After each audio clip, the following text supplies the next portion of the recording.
أشهد أن محمدا رسول الله.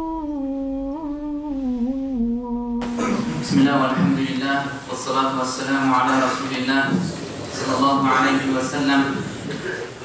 Dans le sens du hadith, le prophète sallallahu alayhi wa sallam nous dit: quand vient le mois de Ramadan, les portes du paradis s'ouvrent et les portes de l'enfer se referment. C'est un hadith, mais on s'arrête ici. Mes chers frères, mes chères sœurs, ce jeûne qui a été rendu obligatoire à la communauté du prophète sallallahu alayhi wa sallam, c'est un cadeau et il faut le considérer comme un invité. Et les compagnons du prophète alayhi salatu wa sallam avaient tellement l'importance de ce mois-là qu'ils se préparaient 6 mois à l'avance. Ils se préparaient et ils attendaient ce mois-là 6 mois avant. Car ce mois-là, c'est un invité pour le croyant. Car à travers ce mois, Allah pardonne les péchés, élève en degrés, protège aussi du feu de l'enfer. Et Sahaba radiallahu anhum, quand le mois du Ramadan était terminé, et les effets de ce mois-là avaient un impact pendant les 6 prochains mois. Tout cet effort qu'ils ont fait pendant ce mois, et toutes ces adorations, ces invocations et ces qualités qu'ils ont eues pendant ce mois-là, il a un impact pendant 6 mois. Leur foi a tellement augmenté que ça a un impact pendant les 6 prochains mois. Et ensuite, ils se repréparent pour les 6 prochains mois. Ça, c'est les qualités des compagnons du prophète alayhi salatu wa sallam. Donc, chaque musulman et musulman doit se préparer à l'arrivée de cet invité généreux. Chaque musulman et musulmane doit se préparer à ce mois de Ramadan. Car à travers ce mois-là, Allah subhanahu wa ta'ala, il pardonne tous les péchés. Allah l'a rendu en effet obligatoire une fois dans l'année, mais combien de bienfaits pour toute l'année, subhanallah. Pourquoi? Parce que durant ce mois-là, on se rapproche des qualités des malaïka, des anges. Car les anges ne mangent pas, ils ne boivent pas, ils ne dorment pas. Ils sont continuellement dans l'obéissance et dans l'adoration d'Allah subhanahu wa ta'ala. Et à travers ce jeûne-là, on se rapproche de ces qualités, des qualités des anges. À travers ce mois-là, Allah pardonne les péchés, les erreurs, les désobéissances qu'on a fait durant l'année. Comme Allah est généreux de ce cadeau qu'il nous a donné. Donc il est important de se préparer, et de préparer sa personne, de bien préparer sa personne. Et préparer sa personne à ce mois béni, ça ne veut pas dire de délaisser ses activités, son travail, son commerce, pour se consacrer uniquement à l'adoration pendant ce mois-là. Ce mois-là, c'est un mois, ce n'est pas un mois de fainéantise, ou un mois pour se reposer ou pour dormir. Non, mes chers frères, mes chères sœurs, dans ton travail, tu es considéré en adoration. Dans ton commerce, tu peux être considéré en adoration. On est aujourd'hui en France 5 millions, voire 6 millions, peut-être plus de musulmans. C'est pas possible que la personne se dise: oh, le mois du Ramadan arrive, je vais me mettre en arrêt maladie, alors qu'il n'est pas malade, ou qu'elle n'est pas malade, pour bien préparer et réussir mon mois de Ramadan. Subhanallah. Tu pries la nuit, tu jeûnes le jour, tu es en bonne santé et tu perçois des indemnités pour lesquelles tu n'es pas disposé à prétendre. Subhanallah. Comment ça peut arriver? Et ça, c'est pas autorisé. Que la personne se dit: moi je vais bien préparer mon Ramadan, et je me pose en arrêt maladie, alors que je ne suis pas malade, je n'ai aucune raison valable ou apparente pour que je sois en arrêt maladie, et je le fais. Si nous prétendons vouloir propager la religion du prophète alayhi salatu wa sallam, propager l'islam, c'est pas par ce moyen-là. Quelle image on va donner aux non-musulmans si les 5 ou les 6 millions de musulmans posent c'est-à-dire se mettent en arrêt maladie alors qu'ils ne sont pas malades?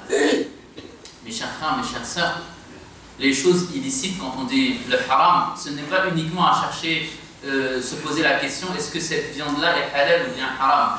Est-ce qu'elle a été sacrifiée selon le rite musulman ou pas? En plus de ça, on peut se poser là, c'est-à-dire qu'il peut y avoir divergence en se disant que la viande ici, ça peut être la viande des gens des livres, c'est à discuter et à réfléchir. Mais l'argent, se demander où je les ai acquis et comment je les ai dépensés, c'est peut-être bien plus important de se poser cette question. Comment j'ai acquis mon argent? Ces indemnités que je touche à travers la sécurité sociale, je me suis mis en arrêt maladie, suis-je vraiment malade? Ou c'est uniquement pour profiter de ce mois béni? Le jour du jugement, Yawm al-Qiyamah, Allah te posera des questions sur ta vie. Et il posera une fois la même question sur toutes les choses, sauf l'argent. L'argent, Allah posera deux questions. Subhanahu wa ta'ala. Deux questions vous seront posées sur l'argent et sur les biens. Comment vous les avez acquis et dans quoi? Où vous les avez dépensés? Donc, on ne peut pas se dire, moi je suis dans un pays non musulman, et donc c'est autorisé de prendre leur argent sans raison. L'islam, il est explicite. Ce qui est interdit aux musulmans l'est aussi interdit en faveur des non-musulmans.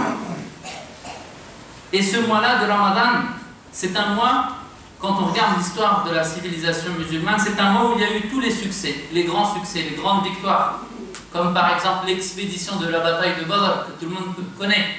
Cette victoire importante pour les musulmans a été pendant le 17e jour du mois de Ramadan.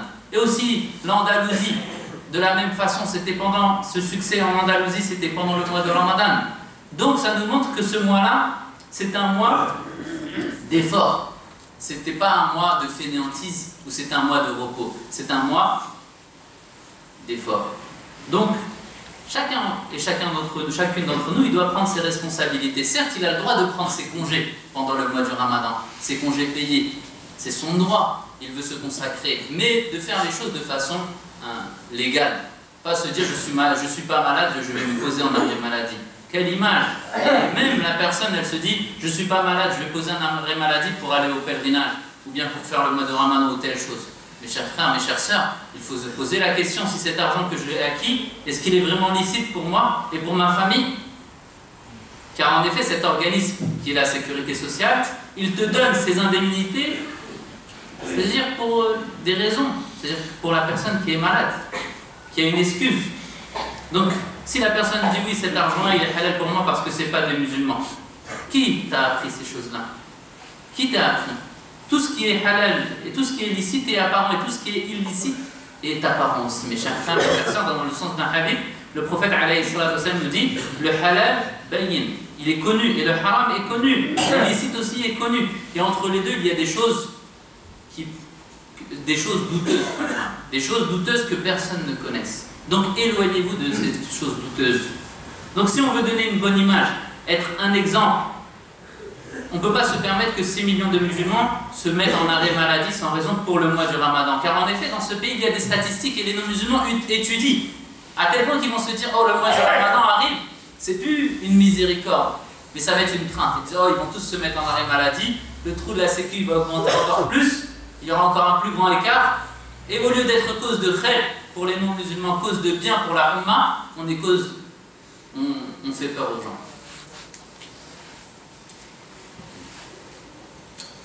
Donc en réalité, le musulman, il doit être fort. Le musulman, c'est meilleur pour lui de donner que de recevoir. Notre prophète alayhi salatu wassalam nous conseille. C'est pour cela que chacun d'entre nous doit être un exemple.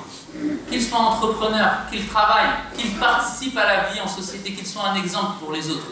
Être un étendard de l'islam, c'est à travers le bon comportement, à travers les qualités. Pas attendre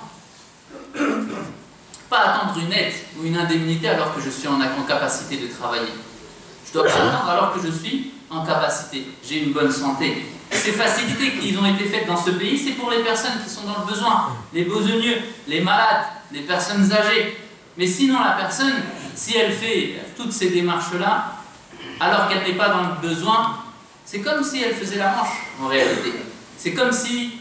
C'est quoi la différence entre celle qui fait la manche en public, dans le marché, et celle qui fait ses demandes d'indemnité alors qu'elle a la force et la capacité pour travailler?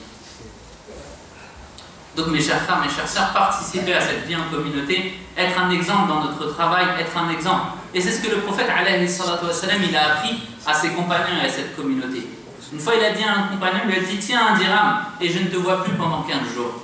Utilise-les. Et il a utilisé, il est parti dans la forêt, prendre des fagots de bois pour les vendre et nourrir sa famille. Et ça c'est important, c'est un message qui est adressé à chacune et chacun d'entre nous, hein, surtout les jeunes, pour comprendre la vraie image de l'islam. Une fois un homme est venu voir et passé à côté du prophète alayhi salatu wassalam, il avait honte de lui serrer la main. Pourquoi? Parce que sa main était fendue, écorchée. Tellement qu'il a travaillé, sa main a été abîmée, subhanallah. Et le prophète, alayhi salatu wassalam, il a été au courant de ça, il est venu le voir. Vous savez ce qu'il a fait? Il a embrassé sa main. Il dit, oh un tel, Allah et son prophète, ils aiment cette main qui travaille pour nourrir sa famille, qui travaille dans le licite pour nourrir sa famille. Donc mes chers frères, mes chères sœurs, ce message qui est important à comprendre, c'est que ce mois de Ramadan, c'est le mois de l'effort. C'est le mois des bonnes actions. Et ce n'est pas le mois de la fainéantise. Ce n'est pas le mois de la fainéantise. Au contraire, le musulman, durant le Ramadan, c'est une miséricorde pour les gens. Alors il doit participer, entreprendre. Être riche, être riche n'est pas interdit dans l'islam. Bien au contraire, laisser à ses enfants une richesse, c'est préférable que de les laisser dans le besoin. Quand la personne elle meurt, c'est préférable qu'il lui laisse un héritage à ses enfants, qu'ils ne restent pas dans le besoin et qu'ils ne vont pas chercher ou faire la manche ou être en état de difficulté, que de leur laisser un héritage. La condition c'est quoi? C'est de ne pas avoir ces choses-là dans le cœur. Cet amour des choses, des biens, du matériel, c'est pas dans le cœur. Je les utilise pour la religion, je l'utilise pour le bien. Dans mon cœur, il y a l'amour d'Allah et de son prophète. Mais les richesses, je les utilise. Il n'y a pas de mal à cela. Il n'y a pas de mal à être riche. Bien au contraire. La main qui donne, elle est préférable que la main qui reçoit. Et c'est ça le musulman. Et c'est ça qu'on doit comprendre aujourd'hui, surtout dans ce pays. Être un exemple. Donner, pas recevoir. Et donc, mes chers frères, mes chères sœurs, ce Ramadan, c'est le moment de faire l'effort et de se préparer de la bonne et de la meilleure des façons.